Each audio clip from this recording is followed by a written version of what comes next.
Hello दोस्तों, एक बार फिर से स्वागत है आपका हमारे YouTube चैनल उत्तराखंड स्टडी में। इस वीडियो में हम उत्तराखंड के भौगोलिक विभाजन में तराई भाबर क्षेत्र और गंगा के मैदानी क्षेत्र के बारे में जानेंगे। इससे पहले हमने ट्रांस हिमालय, महान हिमालय, मध्य हिमालय और शिवालिक क्षेत्र के बारे में डिटेल में चर्चा की है। अगर आपने वो वीडियो नहीं देखी तो आप हमारी प्लेलिस्ट में जाके देख सकते हैं। तो चलिए दोस्तों, शुरू करते हैं आज के टॉपिक को।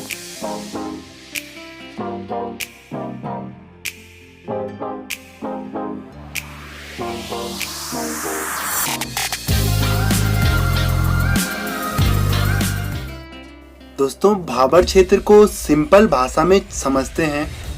जब पर्वतीय क्षेत्रों से नदियां नीचे आती हैं तो अपने साथ ज़्यादा ग्रेविटेशनल फोर्स होने की वजह से कंकड़, पत्थर, महीन कण, अवसाद आदि बहुत सारी चीज़ें बहाते हुए लाती हैं। जब ये नदियां पर्वतीय क्षेत्र को छोड़ करके समतल धरातल में प्रवेश करती हैं तो अपने साथ लाए हुए कंकड़ पत्थरों को यहीं पे छोड़ देती हैं, क्योंकि ग्रेविटेशनल फोर्स कम होने की वजह से नदियां इन कंकड़ पत्थरों को अपने साथ आगे नहीं बहा सकती और इसी क्षेत्र को हम कहते हैं भाबर क्षेत्र। दोस्तों, अगर आपको समझ नहीं आता है तो आप वीडियो को 2-3 बार देखा करिए। अगर फिर भी आपको समझ नहीं आता है तो आप हमें कमेंट बॉक्स में बता सकते हैं, क्योंकि अगर हम आपको समझा नहीं पाए तो हमारा वीडियो बनाने का कोई फायदा नहीं है। अगर आप हमसे कुछ पूछना चाहते हैं तो आप कमेंट बॉक्स में हमसे पूछिए। मैं आपको किसी भी चीज़ को पिक्चर के फॉर्म में इसलिए बताता हूँ क्योंकि हमारा दिमाग पिक्चर के फॉर्म में ज़्यादा याद रखता है। खैर, ज़्यादा टाइम वेस्ट न करते हुए हम अपने टॉपिक की तरफ बढ़ते हैं। उत्तराखंड में भाबर क्षेत्र शिवालिक की पहाड़ियों के बाद शुरू होता है, जो कि पूर्व में चंपावत से लेकर के पश्चिम में देहरादून तक फैला हुआ है और इस क्षेत्र की चौड़ाई 10 से 12 किलोमीटर है। पश्चिमी भाग में यानी कि देहरादून वाले रीजन में इसकी चौड़ाई थोड़ा अधिक है।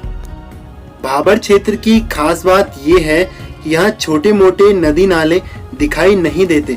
अब ऐसा क्यों होता है, जरा ये भी समझिए। मैंने आपको बताया कि भाबर क्षेत्र में नदियों द्वारा लाए गए कंकड़ पत्थर अधिक मात्रा में होते हैं, तो कई बार छोटे मोटे नदी नाले इन कंकड़ पत्थरों के नीचे से निकल जाते हैं जो हमें दिखाई नहीं देते। लेकिन कुछ दूरी के बाद धीरे धीरे ये नदियां दिखाई देने लगती हैं, खासकर तराई वाले रीजन में।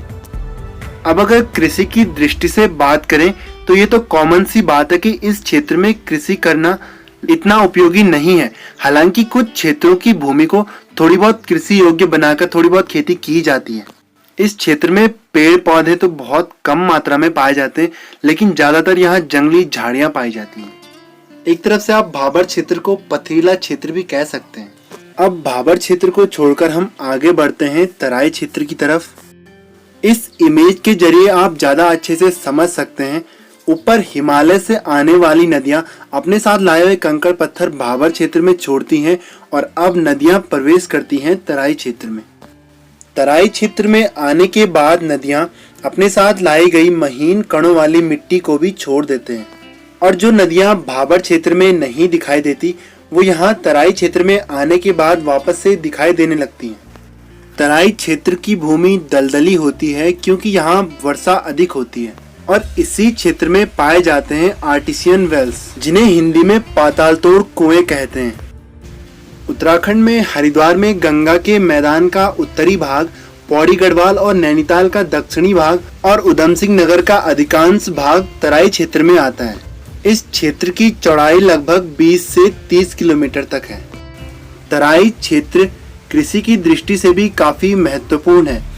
अधिक पानी होने के कारण यहाँ अधिक पानी चाहने वाली फसलें जैसे धान, गन्ना, गेहूं, आलू आदि फसलों की खेती अधिक मात्रा में की जाती है।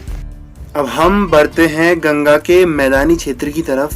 गंगा का मैदानी क्षेत्र तराई क्षेत्र से ज़्यादा डिफरेंट नहीं है। इस क्षेत्र की मिट्टी भी काफ़ी उपजाऊ है और तराई क्षेत्र की तरह ही यहाँ भी गन्ना, गेहूं, धान आदि की खेती ज़्यादा मात्रा में की जाती है। उत्तराखंड में हरिद्वार का दक्षिणी भाग ही गंगा के मैदानी क्षेत्र का हिस्सा है। ये क्षेत्र गंगा आदि नदियों द्वारा लाए गए छोटे छोटे कणों, अवसादों, काप मिट्टी, कीचड़ और बालू से बना हुआ है। गंगा के मैदानी क्षेत्रों में जहाँ बाढ़ आती है वहाँ खादर और जहाँ बाढ़ नहीं आती है वहाँ बांगर प्रकार की मिट्टी पाई जाती है। अब ये खादर और बांगर क्या होता है, आइए इसे भी समझ लेते हैं। इस इमेज को ध्यान से देखिए और समझिए। नदियाँ अपने साथ जो मिट्टी लाती हैं उनको अपने किनारों पे छोड़ती हुई आगे बढ़ती हैं।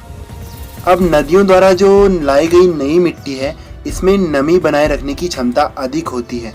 इसी मिट्टी को खादर कहते हैं। इसकी अपेक्षा बांगर मिट्टी में नमी बनाए रखने की क्षमता ना के बराबर होती है। बांगर मिट्टी नदियों द्वारा लाई गई पुरानी मिट्टी को कहते हैं।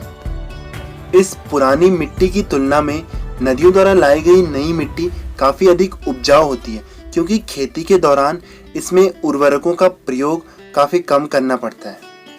तो दोस्तों, आज का वीडियो यहाँ पे समाप्त होता है। अगर आपको हमारी वीडियो थोड़ी सी भी हेल्पफुल लगी हो तो प्लीज़ हमारे चैनल को सब्सक्राइब करना और नोटिफिकेशन बेल को भी ऑन कर देना, ताकि हमारी आने वाली वीडियोस की नोटिफिकेशन आपके पास सबसे पहले पहुँचे।